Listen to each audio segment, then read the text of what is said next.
want to welcome people back to another one of our Zoom conversations. And our guest today is Cole Butler. And I think this will wind up being our 22nd interview that we've done. Welcome, Cole. Hi, yeah, good to be here. How are you? I'm good. It's getting a little chillier here in North Carolina, which is something I didn't think could happen during these months, but I find it very refreshing because I miss Maine quite a bit. Well, that was one of the things I was going to start off with first. Where are you coming from to us from today? And so I'm currently, North Carolina. Yeah. So I'm currently in the capital in Raleigh. Okay. It was 72 yesterday, I think. Rub it in. Yeah. Although you may have heard, we're going to have a heat wave here in Maine this weekend. Really? Yeah. Oh. Yeah, it could get up into the 50s and 60s. So. Oh boy. That's like 70. Yeah, for up there, yeah. In the fall, yeah. I heard you guys recently got your first snow. We did, yeah. We got. Wow. I was just talking to someone up in Greenville, and they had about 3 inches up there, which is pretty much melted away at this point, but it is still a little icy and muddy. So. Oh yeah, mud. But yeah, we're getting ready for what we know is coming. Yeah. So tell people how you wound up in North Carolina.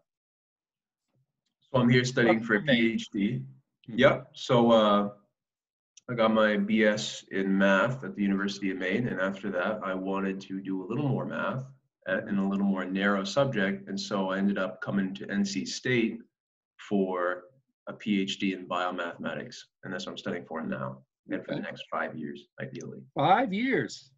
It's going to be, another long time in school, but I wouldn't have it any other way. Now, will you wind up picking up a master's along the way, or is it just a straight PhD program? I will end up picking up a master's, but yeah, I'll get my PhD as well. Will they have you do teaching? Not at the moment. I'm on my grant right now only covers research, actually, so I don't need a TA. Mm-hmm. That may change in the coming years, but for the current year, for my first year, I'm only going to be doing research. Mm-hmm. Well, I want to start off with the direct connection of how we got to know you, and that is while you were at the University of Maine, you were a Margaret Chase Smith Public Affairs Scholar. Mm-hmm. And every year there's between 1 and 4 of those scholars, depending on how far the money stretches. I think the year that you received yours, there were 2. Mm-hmm. I think this year there will only wind up being 1. So tell people what your Margaret Chase Smith Public Affairs Scholarship Research Project was. Yeah, so my project was on the mathematical modeling of the opioid epidemic in the state of Maine, Mm-hmm. which was a big interest to me personally as well as professionally, because there aren't many mathematical models of the opioid epidemic in the literature. Mm-hmm. And so myself and my advisor thought it'd be a good idea to write up a proposal, submit it, and I ended up receiving it, which was awesome. And the project ended up becoming my senior thesis, my honors college thesis. Mm-hmm. Which was I loved it. I loved the experience. I think it was very exciting. And it was the generous funds and the Margaret Chase Smith Policy Center that really helped that final year of college. Before everything with COVID arose, so I was lucky to get out of there before everything became much more difficult because of COVID. But yeah, it was an excellent experience. But that was the other piece that I should add is as the funding comes through the Margaret Chase Smith Policy Center at the University of Maine. And I guess they have some requirements. I mean, one is you had to come here to the library, and did they formally have you do a presentation, or was that just sort of rolled into the undergraduate research symposium? That's right. There's supposed to be a presentation at the symposium, but the symposium was delayed by, I want to say like 6 months, something ridiculous. By the time that the symposium was finally around, I was actually doing my PhD. You were already graduated. Right, yeah. So it was much far after the fact, which was kind of unfortunate because I had another presentation at that symposium as well that I was really looking forward to. But again, like everything was delayed, and then by the time that they were actually doing it, I just couldn't. Yeah. That usually is one of the requirements, is it has to be some sort of public presentation, which normally would be at the undergraduate research symposium, which would normally be in the springtime, I think maybe April. Right. Yeah, it got postponed to the fall. I think it was just in August that they had it. It was within recent memory, and it was all online. Yeah. And I watched some of the presentations. It wasn't the same as being at the Krosh Insurance Center and being able to walk around and see the different posters and actually more easily talk to people about their research. Right. So what did you find from your project about trying to mathematically model the opioid epidemic? So the model derivation itself took the most time because the greatest complicating factor with that is just a lack of data. Because when you make a mathematical model, you want it to be informed by real world data. Mm-hmm. Unfortunately, we did have some data because Maine actually takes meticulous records with regards to some of the data we needed. Actually, the Margaret Chase Smith Policy Center was involved. Marcy Sorg. Exactly. She helped a lot. However, we needed more, and that is either behind a privacy wall that we're unable to get, Mm-hmm. or it just wasn't available at all. And Mm-hmm. the latter case was much more common. And so the model derivation actually, I want to say, took around 75% of the entire process, trying to figure out how to make a model, competently fit it to whatever data we had, Mm-hmm. and then clever workarounds for whatever data we didn't have that we really needed. And that took a lot longer than expected. Do you have access to any other data sets from other states or on a national level? That's a really good question. Yeah, we at many different points in the process, we're still working on it actually because we're tweaking it because we want to turn it into a publishable manuscript. And so we're myself and my advisor are still working on it actually. We had a meeting yesterday about it, funny enough. But yeah, we at many points in the process, we thought about pulling data from different sources in New England states. We've heard that New Hampshire had data that we could potentially use, and even Vermont, since it's comparable in some ways to the state of Maine. But for the most part, we've tried to keep it in Maine where we could. And when getting data from other states, we found that we can run into similar problems of privacy, and in some cases there are even paywalls, which is just ridiculous. But it's proven to be quite the chore getting the data. But we think we have most of it hammered down. It's just a matter of tweaking it, making some changes to the model. I couldn't in the time window we had, and yeah, there's a lot of things I could talk about, but it's just so. Well, let's talk about the most fundamental thing, but let's get one piece of information right out there. Who is your advisor? Peter Steklinski. Okay. And he's a math professor at UMaine? Yep, he's in the Department of Mathematics and Statistics. He helped a lot throughout the entire process. I definitely could not have done this project without him. Mm-hmm. And so a mathematical model, to what end? Is it meant to be predictive, trying to understand like how many people will become caught up in the opiate epidemic? What is the point of the model? That's a good question. And model forecasting is especially relevant now with COVID, and you see it on the news a lot, and policy decisions are shaped around model results. There's an excellent quote I always hear stated whenever someone asks about a model. It's that all models are wrong, but some are useful. The idea is to get a general idea. You mean like polling for presidential elections? Exactly. They're completely wrong. They're simplifications of real life that are just completely wrong, but the general phenomena they illustrate is incredibly useful for a complicated system. So for what we wanted to do was mostly not really predictive, because data limitations severely limited the capacity of our model, but also we wanted to see general trends in the model and how we could control it. So there's different populations modeled by the model. As you can imagine, those populations are split up into heroin abusers and abusers of pharmaceutical opioids. Mm-hmm. And so what we wanted to do was to look at different parameter combinations, different control strategies, ones that were most effective in reducing those infected, really the abuser numbers over time. And that's really what we wanted to look at. Not so much predictive, but rather, how do we simplify this model? When we do simplify the model, what kind of stuff can we control to better control the abuser numbers in later years? All right, so let me see if I understand this. In a way, is it trying to create a model that then shows you inputs that will help to bend the curve. Bend Right. it down. Okay. And so Right. actually, I think I might have yesterday had an example of this. I went for my physical yesterday, and my doctor was accessing the Framingham study, which is about heart disease. And then he was putting in the variables, my age, my cholesterol level, my blood pressure. And then that predicted what the probability was of my having a heart issue in the next 10 years. Mhm. And then what he was able to do is change the different factors to show how that made the probability either go up or go down.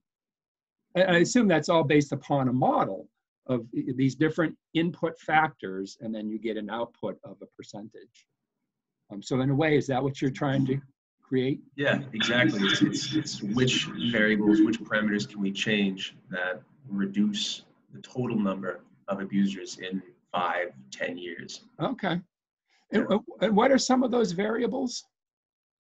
Some of the variables, some of the more important ones, of course, you have treatment rates for either compartment. So we originally, the scope of our project was pharmaceutical opioid abusers and non-pharmaceutical opioid abusers. And the reason that we chose that distinction or that categorization was because of the nature of the data that we got from Dr. Marcy Sorg, actually, because of her drug death reports are often in that format. And eventually, however, we decided to narrow the non-pharmaceutical compartment to just heroin, because the amount of heroin data is huge, but the amount of other non-pharmaceutical opioid data like fentanyl is a really good, yes, excellent example. There's just not enough data that we can go back in time and fit the model in a way that we'd be confident with the results. So we narrowed it down to heroin and pharmaceutical opioids, and that helped a lot. Mm-hmm. And so some of the parameters, as you can imagine, are treatment rates. There's different treatment rates for individuals in either compartment. There are transition rates, right? How often does an individual transition from pharmaceutical opioid use disorder to heroin use disorder?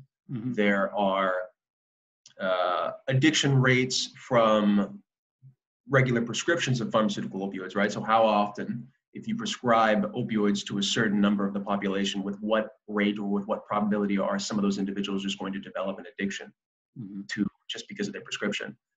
There are death rates. Every major behavior or transition you can think of, there's a parameter in there. So it comes out, I think we have like a dozen parameters or so. Most of them are known, funny enough. We only had to fit 3 or 4. And when I say fit, it's taking the model, taking the data, and with some interesting math, fitting the trajectories of the model predictions to the data in real time. Mm-hmm. And the best fit we get for that informs a few parameter values we're just unsure of, either because the data isn't there or the literature's unsure. Mm-hmm. What math are you using? Is this algebra? Is this calculus? Is it statistics and probability? I assume it's not geometry. Yeah. What math is it? Right. So the system we're looking at, the model, we only consider its evolution in time, right? We just look at Maine and how the numbers evolve with time. And usually when you have a system that changes and evolves with time, you use differential equations, which is what we did. The fundamental model is a system of differential equations. Okay. So some key components we used from that are things like a field called dynamical systems, which concerns itself greatly with the analysis of such systems. One of the big problems was actually with the end result of our model made it hard to analyze, if that makes sense. And so a lot of the standard analysis you would see in a mathematical manuscript, looking at a similar system, we couldn't perform because our model wasn't nice, mathematically speaking. Okay. So we actually had to lean a lot heavier on, like you said, probability statistics. The sensitivity analysis was a little more creative in that regard. So we ended up doing a lot of new stuff, stuff I wasn't familiar with in terms of sensitivity analysis and other forms of analyses. But yeah, I'd say primarily ODEs, ordinary differential equations, dynamical systems, statistics, and probability. Okay, interesting. And are you doing this all in computers, or you get pieces of paper and whiteboards where you're writing out equations? Yeah. It always goes from paper to whiteboard to computer. At least for me, I can't speak for Peter, but for me, it's usually like general ideas on a piece of paper. Problems turn into bigger problems, conceptually speaking, like things on model derivation. They'll end up on a whiteboard. And then the more precise mathematical problems that involve a lot of calculations that a human just couldn't do, it's always on the computer.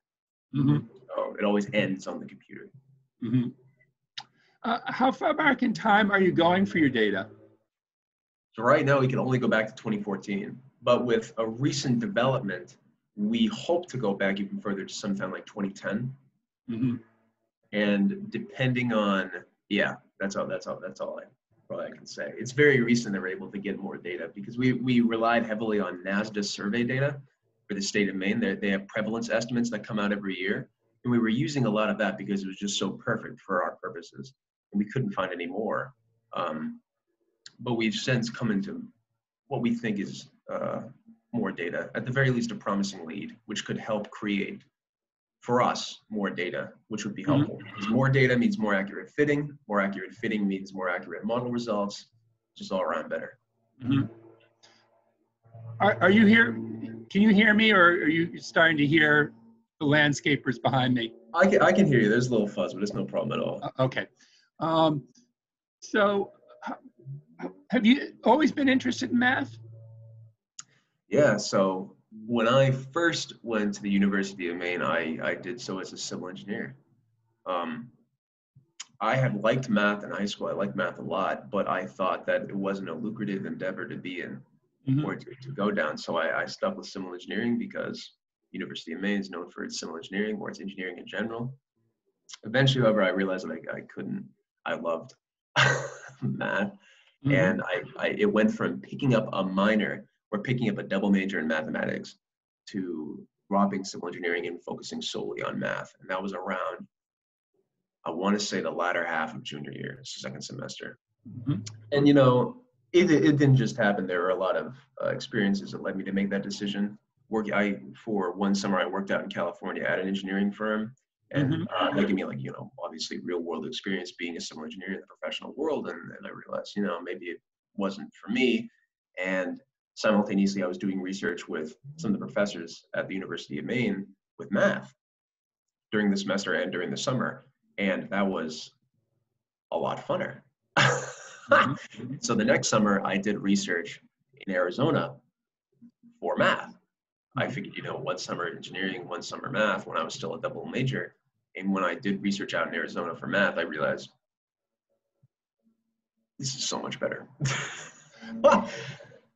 And what was that research you did in Arizona? I worked it was part of an REU, which is a research experience for undergraduates program. It's an NSF funded. National Science Foundation. Exactly, a little NSF funded program sponsored by the Arizona State University. And the program itself was located in what's called the Mathematical and Theoretical Biology Institute at Arizona State University. And so it's exactly what it is, mathematical and theoretical biology, which I guess is what I'm doing now. There's a lot of different names for it. But we did disease modeling. Actually, we modeled the nosocomial transmission, which is within hospital transmission of methicillin-resistant staph, which is an antibiotic-resistant strain of staph. Otherwise known as MRSA? Exactly. And so we modeled that. And I say modeled that, but model involves a lot more than what I'm doing justice to it right now. But it was very fun. And I realized, you know, I wouldn't mind getting a degree in only this and going to school for only this. And here I am. So you said that your degree or your program is in biomathematics. Right. So is it about a lot of disease modeling, or will you get into other aspects of biology like populations and things like that? What sort of things? You take classes per se when you're in graduate school, or is it more about research? Yeah. So those are good questions. I'll unpack each one. So biomath itself is an umbrella term for a variety of fields at the interface of mathematics and biology. And it's usually, the way I see it, is studying and analyzing natural and biological phenomena through the use of mathematical tools, which almost always involves the construction of some model. You have mathematical models, or biomath itself encompasses anatomical and physiological models of heart rate, one such example. There are ecological models, like you were saying, predator-prey systems. I myself am working on a little project right now concerning a predator-prey system with parasitic infection of the predator. Mhm. There are disease models, epidemiological models. A very good example, contemporary example of that being COVID. Yeah. So there's a variety of different applications. I'm probably not even getting to most of them right now, but my experience is personally is in disease modeling. I like modeling diseases, pathogens. Classes. So usually for a PhD, the first few couple years are classes. So you take a variety of graduate classes in your institution, whatever it may be, and that's just you really cement your understanding in the area, your chosen topic, as well as giving an idea about some of the research that's going on. Because the latter 3-4 years of your PhD is spent researching. So that's when things. But some people get started researching pretty early. That's interesting because I had my PhD in history, and as you were suggesting, a lot of what you're doing at that level is you're sort of studying what other who have come before you, what they've found. So that's somewhat what you're doing is you're looking at what other researchers have found, and that will somewhat inform your research. Right. Yeah. Interesting. Right. You're just beginning. So far, so good. I know, yeah. First semester, this semester is actually dragging on. A lot of complications I never would have foresaw because of COVID. One such complication being that there are no breaks. So I came to Raleigh and I have stayed in Raleigh. And like I say this to everyone, whoever I have this conversation with, the weekends just keep getting shorter and shorter. And it's very difficult for the students. And it's also very difficult for the professors because they're the ones coordinating the curricula. And if they get behind for any reason, let's say it's a conference, let's say it's a research project, whatever, you never have that breathing space like you would have in a normal semester to get caught up. And so, but of course, the reason why we're not having breaks is because the institution, and from what I understand, this is a pretty common practice, the institution wants to discourage traveling at this time. Yeah. Because so most places are going to Thanksgiving and then taking a long break. Is that what you're going to be doing? Exactly, yeah. Because spring break, you can imagine a week or two off for students to travel during COVID is just not something that they wanted to have, wanted to risk, I should say. Will you be able to come back to Maine, or are you going to stay down in North Carolina? Yes, I will be coming back to Maine this break. I'm very much looking forward to it. Very good. Where are you from in Maine? I'm from Auburn. Oh, okay. LA. Yeah, exactly. Yeah. The Twin Cities. Exactly. I went to Bates, so I know LA well. That's right. Yeah, my friend goes to Bates actually, but he recently graduated, so he's out of state. But yeah, I can't wait to get back to Maine. I miss Maine very much. Did you get out of UMaine? I mean, you were there for a little bit of the pandemic, right? March to May. I mean, you were still officially a student at UMaine. Yeah, COVID interrupted only a month or two of the final semester, or maybe it was more. It's all kind of a blur because it's a very weird semester. So far you're liking graduate school, other than the difference of COVID. Are you able to interact? Because a lot of what graduate school is about, even more so, interacting with the faculty. Are you able to do that, or you still feel disconnected from them because of the way the situation is? I feel it's all Zoom meetings. Yeah. My daily activities never involve, my daily activities related to the university never involve me leaving. I'm in, biomath, so a lot of my work is computation based anyway, but when COVID wasn't a thing, you would often go to the office, spend some time to see other students, and through that networking, through that talking, get an idea for research projects, not just students, professors as well. Conferences are another big thing that have all moved online, and you can imagine that any kind of networking or talking with other people is made very difficult by the fact that you have to, here's a link, meet me in this breakout room or whatever. And it's very tiresome. It's frustrating, but at this point in the process, I'm a little used to it. I regret that because I don't want to be used to this, but it's complicated everything. Have you dabbled at all into the epidemiology and the modeling of COVID? Do you have any predictions? Yeah, so I have a few personal projects on the back burner here. I was going to talk with my advisor. My advisor here a little bit more about potential projects. There are a lot of projects going on. Obviously, COVID is a very hot topic. Everyone's racing to take a chunk out of it, whether it's super spreaders, contact tracing, mask wearing, optimal control, what have you. Someone's doing it somewhere. And there's a lot of literature on the subject. I would even wager that the papers that come out in 1 month, you'd never be able to read in your entire life on COVID. Just Oh, probably just biomath. It's just yeah. so much material to sift through. Yeah. It's amazing how people do that. So there's enough data that's readily accessible for people to start to pin this down? Right. There's a lot of data. So a lot of it right now is consolidating that data in a meaningful format. And that's why you're seeing a lot of the more powerful models now come out that weren't really epidemic, because there's when you model an epidemic, really changes things. So an early epidemic model, given little data, those things are kind of, meant.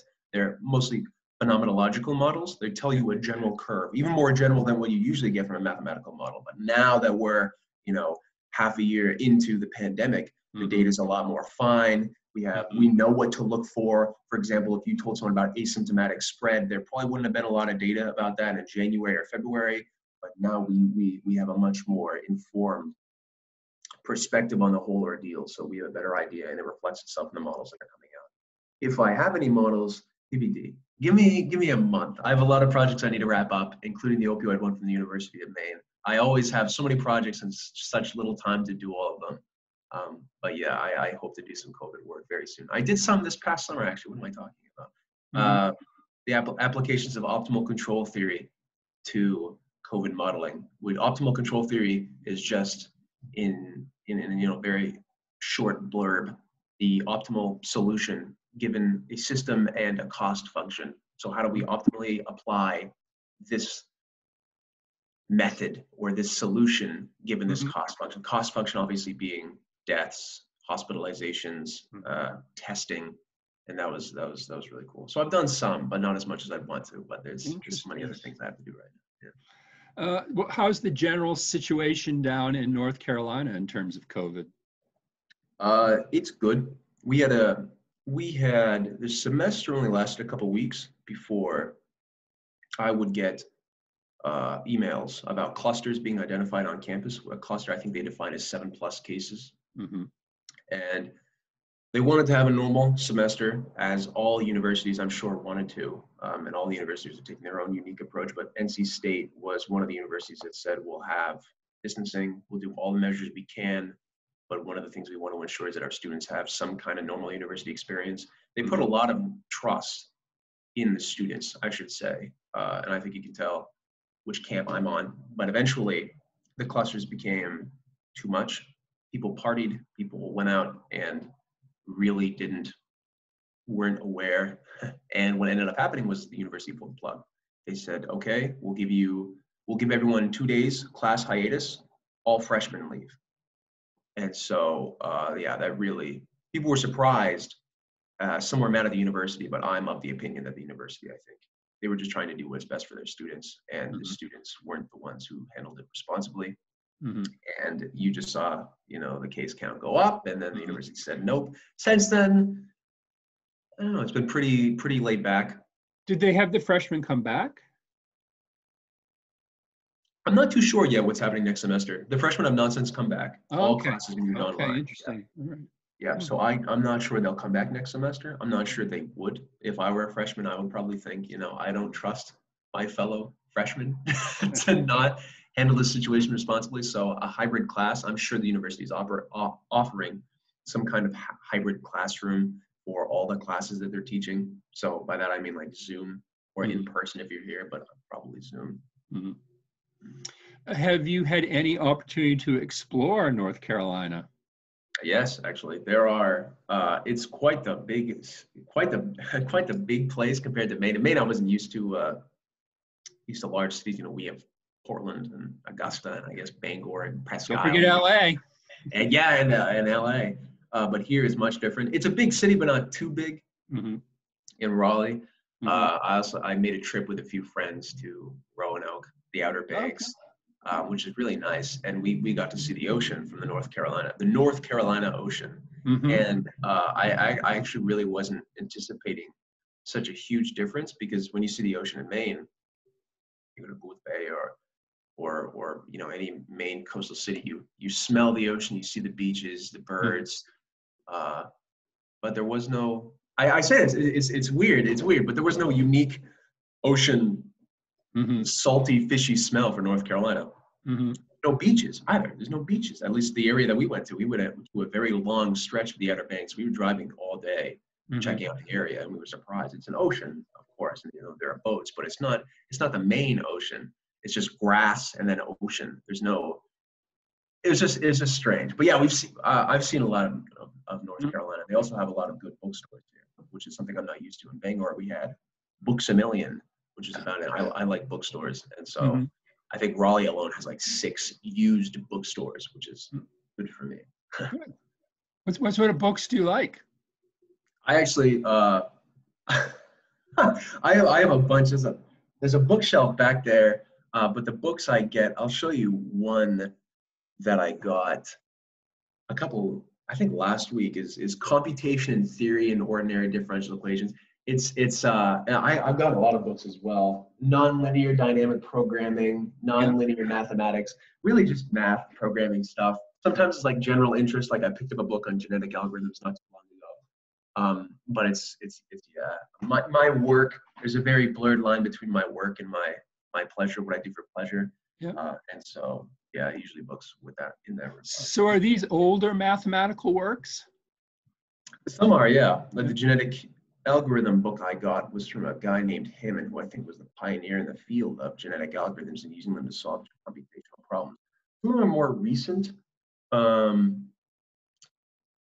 a lot of them, math, you'll find, I guess, takes a while to age, I guess, if that makes sense. So a seminal text in the 20th century is probably still going to be seminal in the 21st century. It's still going to be important. But a lot of them, just picking up one, this is one such book I got, which talks about it's differential equations, a dynamical systems approach. And I was actually interested in it because it had a few topics in it covered that I haven't heard about. It's from 1991. Yeah. So I don't know. They're not too old. So what is your ultimate goal of getting a PhD in history? Do you want to teach? Do you want to be a researcher? Do you want to go into government? What would you like to do? I'm not sure yet. There's a lot of national labs. There are plenty of national labs in the country that work on problems pertaining to disease modeling, disease forecasting, disease prediction. I wouldn't mind the research teaching route. I found that I very much like. Sometimes I go to my one of my old teachers from high school invites me to talk to his classes. At Edward Little? At Edward Little, yep. And I talk to them about usually mathematical modeling of infectious diseases. So I think there's, I don't know, it's all up in the air right now. I think I need to get some more experience teaching. Yeah, for sure. And you like that experience when you go into your former teacher's classroom? Yeah, I love it. I love it a lot. I like the exposition of it all. Yeah. And there is a possibility in your graduate program that you might be a TA at some point. Right, yeah. Depending on the grant you receive, right now mine's just RA, so it's research assistant, so I don't need to worry about teaching, but in the future, it may change depending on either availability of funding or my personal preference, because I'm sure I can have a say in that. So I'm getting close to wrapping this up. I want to give you one opportunity. Is there anything you want to say about political polling? It's so, I don't know. I saw a variety of political polls right before election day that have been, there's so many of them, and if you look hard enough, you'll find some that just give completely contradictory results. Now we're finally getting a good idea of results. We were on election day, probably you got a good idea, but it was still very close. If you look at the poll results update, it's still very close. It's still like all the polls, even the most accurate ones from the New York Times or whatever, we're saying we don't know yet. Give it a couple days, mostly because of the mail-in ballots. That's been a big problem. It's mail-in ballots kind of delaying everything. But now I think it's Nevada, Georgia, Pennsylvania, and Alaska maybe. But it's really going to come down to, so I think Nevada's just left. I think it's the big cities left in Nevada that are still counting, and Georgia and Pennsylvania are really close. North Carolina, I think, that's right, North Carolina too. They're almost done. But yeah, and this is Yeah, it's close. I don't really look at the polls. I try not to look at the polls until election day. That's when I start to look at them and I can see for myself, oh, look at this, look at that. But even on election day, when I was looking at some of the more accurate polls, and they give you sort of this probability of their understanding, it was like, you know, either candidate was right in the middle, and they still weren't sure because of all the mail-in ballots and states still counting. And so I usually don't look until after election day, because before I just don't trust it. Well, I guess the thing that always has baffled me is how they can poll 1,000 people and say that that is going to replicate how 140 million people vote. Right. Exactly. And I mean, if you need only look back to the 2016 election to see how that can go wrong and how badly that can go wrong. Yeah. Right? Because some places were. I mean, I think I saw some tweets circulating from the Huffington Post recently, brought up, of course, because you know it's the next election. That gave 99-point-something% certainty, and then seeing how wrong that could be. I think that was a good example to everyone. Yeah. Well, apparently not, because it looks like we may have repeated the same errors again this time around as well. Oh boy. Yeah. Well, we'll see. We'll see. Interesting. I think you've chosen the better direction to go with modeling and biology area rather than the political. Yeah, that would give me. Whew. So I want to thank you very much. And as someone who, for me, as an undergraduate, the choice came down to history or mathematics. I've always wondered what would have happened if I took the other route. So I find it fascinating to hear you talk about mathematics and how it can be used in our lives for more than just engineering or finance. Right. To be able to use it in the realm of biology. Right. To help us improve health, improve the environment. And I think as the final word, I want you to say again what you said the premise of modeling is, that all models are wrong, but they're still instructive. Right, so all models are wrong, but some are useful. Some are very useful. And the point is, you can always always keep working on the model, right, to get it closer and closer. I mean, the thing I always remember about calculus is that the way my calculus teacher explained it, he took a curve and he just kept bisecting it. And you're always missing a little smidgen up at the top of the curve, but the more bisections you make, the closer and closer and closer and closer you're getting to the right. Exactly. Yeah. And so that's what you're doing in a sense with modeling, is you keep refining. Mm-hmm. Mm-hmm. Well, that's helped me a lot to understand, because in some ways it seems like, well, how can you just crunch a bunch of numbers and recreate human behavior? And one of the things that got me thinking about that, it was on a documentary on PBS, and it's about big data. And they were talking about an obesity study. And the parameter they were really focusing on is the social aspect of obesity. And that if you have a friend that's obese, that increases your probability of you being obese.